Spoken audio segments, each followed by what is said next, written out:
Hey everybody, this is Juddy with J&J True Outdoors with Big Al sitting over here. Another memories of the hunts past. And the reason why we got Big Al with us today is because 1990 is where we're talking about now. And of course, I've told you before, I didn't keep very good notes after a few years. I do have one piece of paper right here, and it just says Wednesday, November 1990. Alvin killed his first buck, a spike. Deke killed a bobcat, and I hunted my spot on Rutgers, saw 3 does. Denny came in on Monday night. Tuesday, Denny and I hunted our spots, didn't see anything. Thursday, hunted New Fire Trail, didn't see anything. Had a deer jump, but couldn't see anything. So Big Al was the only one that got a deer, and that was on Wednesday, November 1990, and I'm gonna let Big Al recall the events of what happened that day. Actually, I remember that morning we got up. We had been going up on the right-hand side of the mountain, and for some odd reason we decided to go up the New Fire Trail, and it was me and Jody decided to go up that way, and we went up through there. Took our time walking up through, and just was watching down every holler, looking up every hill just to see what we could find. And at that time there were deer tracks everywhere. We went past a tree that had been struck by lightning. Yeah. And that was our landmark. That was our landmark. Went around past it and found this little, I guess you would call it a little finger ridge, and went up on it and found a nice little spot in there. And I was like, man, I think I'm on here. And I remember Jody saying, well, I'm going up on top of the hill above you. I went up that finger ridge and dropped over in the next hollow. Right.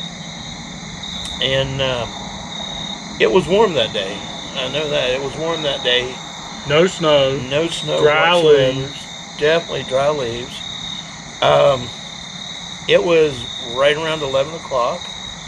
I was sitting, sun beating down on me, getting ready to doze, and I heard something walking up towards me, right through this little pine thicket. And of course I got anxious, heart started pounding. I'm like, uh-oh. And it was coming to my right side. Well, I'm right-handed, but sometimes I can shoot good left-handed, so that time I had a 30-30 and lever action. And I took it and I placed it in my left hand. And when I did, the forearm was a little loose and it kind of made a little pop sound. Well, that's when the footsteps stopped. And when it stopped, I was like, uh-oh, I just messed up. And they turned and started walking back down the way they came. And then they turned to the left and started walking out in front of me. So I real easy then put the gun back into my right hand. And the pines were probably about this tall at the time. Yeah. And I'm sitting there all anxious, waiting to see what's going to come out. And I see this figure of a deer coming through. And of course that makes me more excited, more anxious. Pulled the scope up, looked through it. At first I thought it was a doe because it was in the pines. And then when it stepped out, I see it was a spike. And I was like, oh my God, that's a buck. And I was like, it's a legal buck. And I remember he walked out, left side to me. And he was feeding. He was just basically feeding. Yeah, the acorns hit good that year. They hit real good that year. And didn't even know that I was that far from him. I was probably 40 yards maybe. And he stepped out and I pulled down on his left shoulder and the gun cracked. And I remember seeing him flipping the scope. My heart immediately went into my throat. I got excited. I went down there and here's laying my very first deer I'd ever shot and killed. Just overwhelmed, didn't know what to do at that moment. And it dawned on me, holler at everybody. So I started hollering at everyone. Because back then we didn't have radios. No. We had to yell at whoever was with us to help us. And I remember I heard something coming, flying off the top of the ridge, and I looked up, and here comes Juddy running straight towards me. And I was just as excited as he was about killing a deer. He was. So, you know, he got down there and he hugged me, and he congratulated me, and, you know, we was looking at the spike and everything like that. Well, then we heard something coming up off the right-hand side of the hill. And coming across. Yeah. And, you know, for a split second we thought maybe there's another one coming through. Well, but we'd been too loud for another one to come through. We'd been way too loud for another one. And then all of a sudden we heard my brother, which you got to understand, it's probably about 60, 65 degrees, maybe a little bit warmer.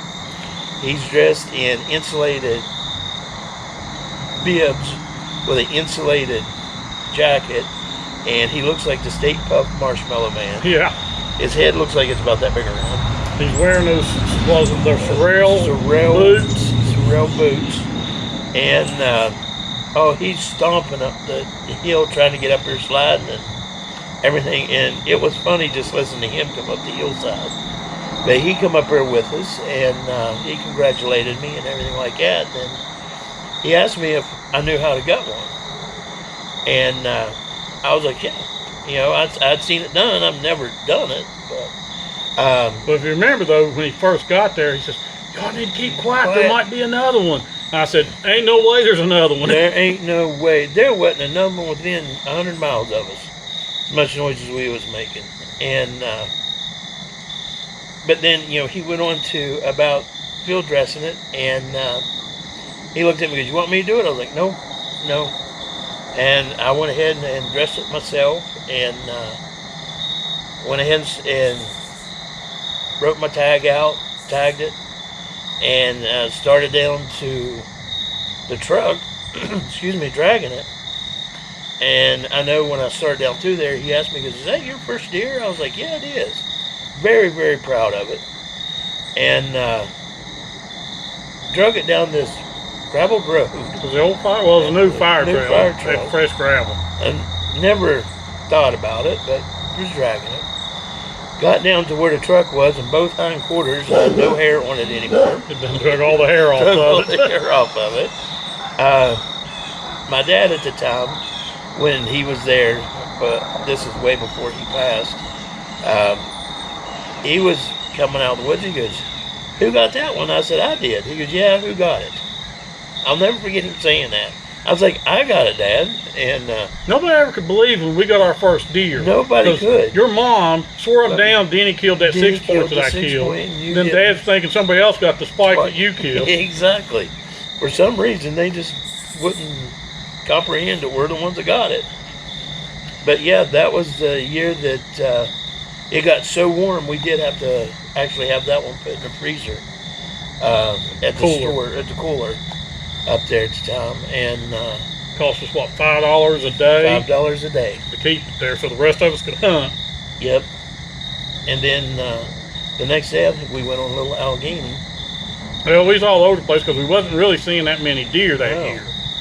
And I was tickled to death that Alvin got one. That made you started going up there at 13? I started going up there at 13. So that was 6 years you'd been going and hadn't got a deer. I hadn't got a deer at all. And then you finally got one. So that was the one thing. That's the memory. Like I said, I quit keeping real good notes after a few years, which I wish I would have kept on going, but I didn't. And in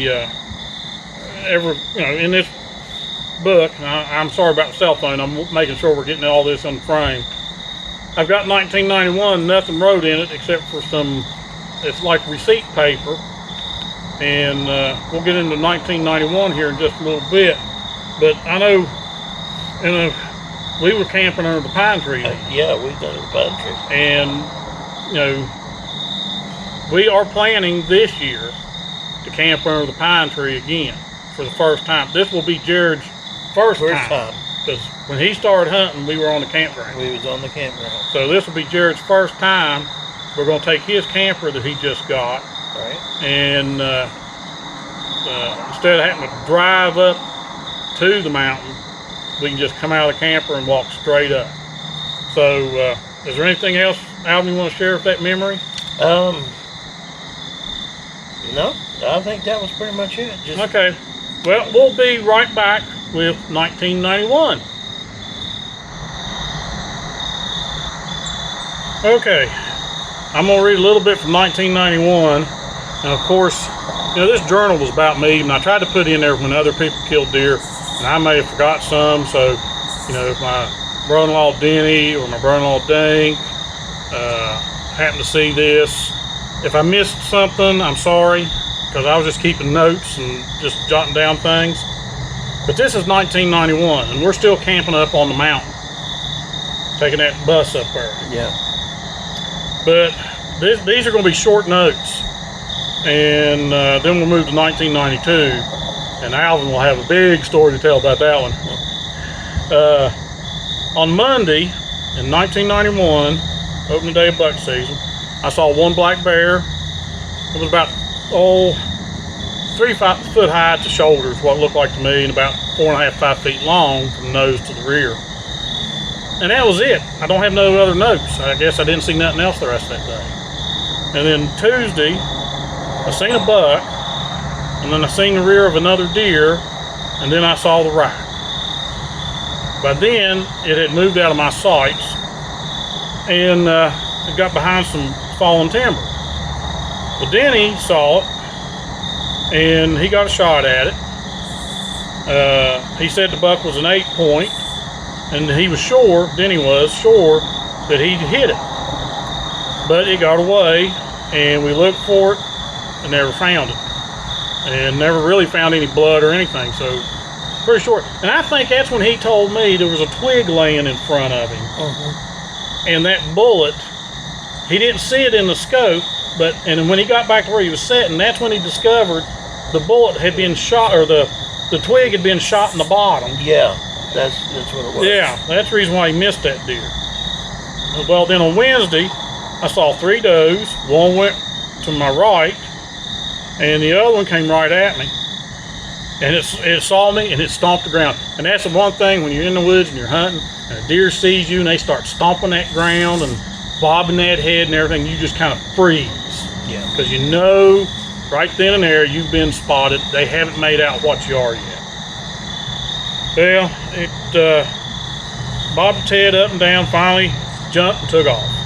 The other one, the other doe, came up from behind me and went across the flat that I was watching. So at least I was seeing some deer. Thursday, seen another black bear, and it was larger than the first one I saw on Monday. Friday, didn't see anything that day but a ground squirrel, or a bunch of ground squirrels. And then Saturday, I was so frustrated because I hadn't seen anything. I stayed in the bus. The rest of the guys went to Little Allegheny Mountain, and I done the dishes and organized our groceries and cleaned out the refrigerator. You know, cleaned the bus up and all that. And I also washed and cleaned up, changed clothes, and trying to get everything ready to leave as soon as they got back. And when they got back, I don't think anybody'd seen anything up on Little Allegheny. No. So that was 1991. Now there I kept a little bit more notes, but I didn't keep a lot of detailed notes. 1992, this is what I wrote in my book. 1992.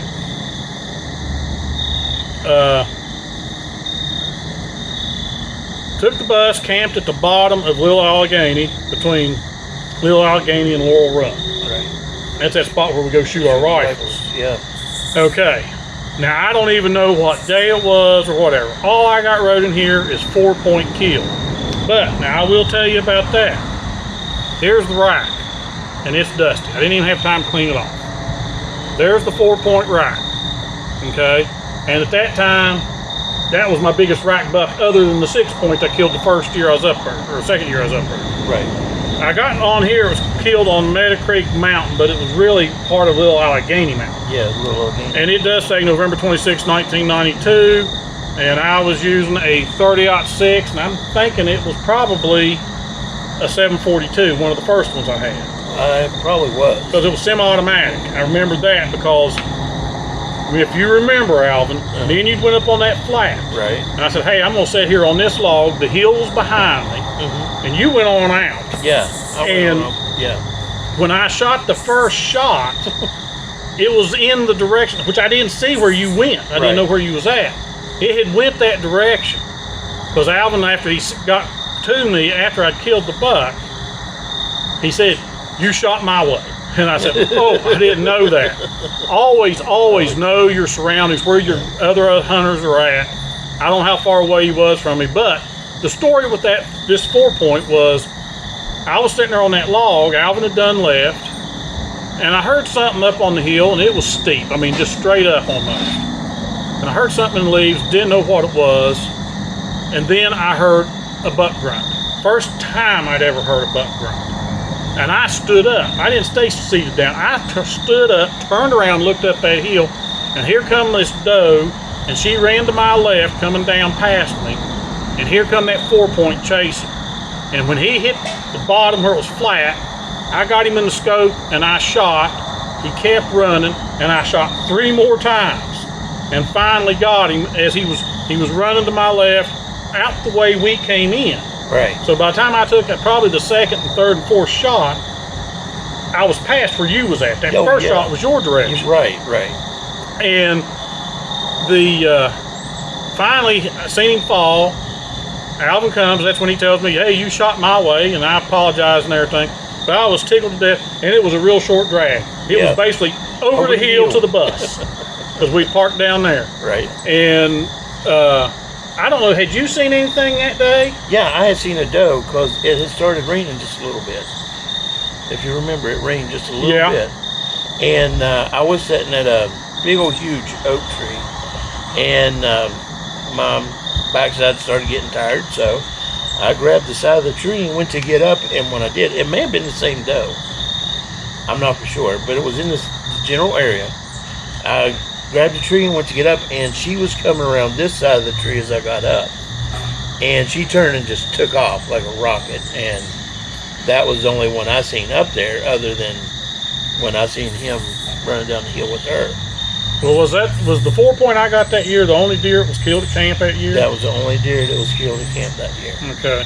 Well, like I said, I wish I'd have kept a lot better notes, and I'm going to try to start another journal this year where I can keep notes. But our videos are our journals. Yes. Now, you know, back then we didn't have video cameras. Well, if you did, you had to carry a big suitcase and huge batteries and everything. It was VCR tapes. So, you know, now what you see on J&J True Outdoor Adventures is our, you know, journal. It's video journal. But here, I'll go ahead and go through 93. 1993, again, this is me because this is my journal, didn't get a deer. I didn't get one in 93. And I don't know if anyone else got one. I'd have to go back through all those 35 millimeter films I've got of pictures of people with deer. Because I know Dink killed a 6-point, but that was, I don't know where he killed that at. That one 6-point he killed across the road where the fire trail is, or new fire trail. Right. So, you know, and I can't remember what year that is. I might have to look at the original pictures to see. And then 94 again, didn't get a deer. I don't know about Alvin, Denny, Dink, Sonny, or the rest of them. The next one was in 95. 95? Mm-hmm. Yeah, that's whenever me and you both killed. You got the 9-point, and I got a spike. That'll come up in a future video. But 93, and then 94, I said didn't get nothing. The next video will be 1995, and I'm going to touch a little bit on squirrel hunting on that one, because that's the first year that I took Jared. Mm-hmm. Brandon had already been a few times over on the Meadow River Hunting Club with me, but it was the first time Brandon and Jared got to go to camp. Right. And it was also the year we moved the bus onto the campground that we lease now. Yep. So I'll touch on that, and we'll get into Alvin's kill and my kill, and we'll cover the rest of the years. And when Jared starts hunting, I'll do a video with him here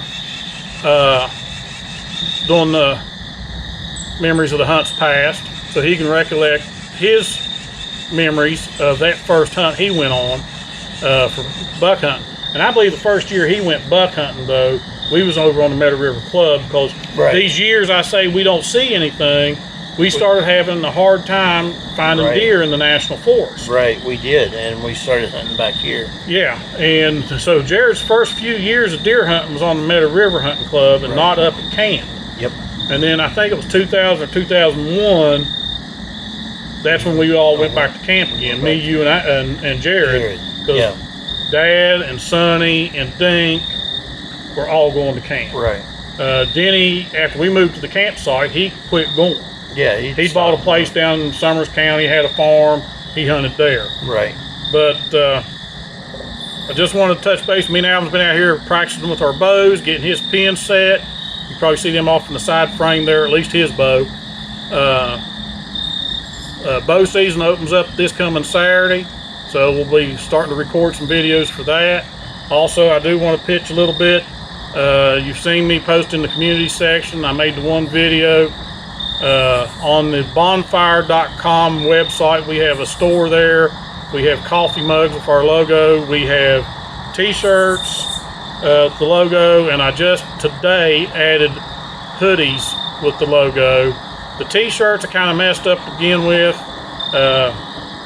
There had to be a minimum of 11 shirts ordered before they would fill it, and we didn't get it the first time.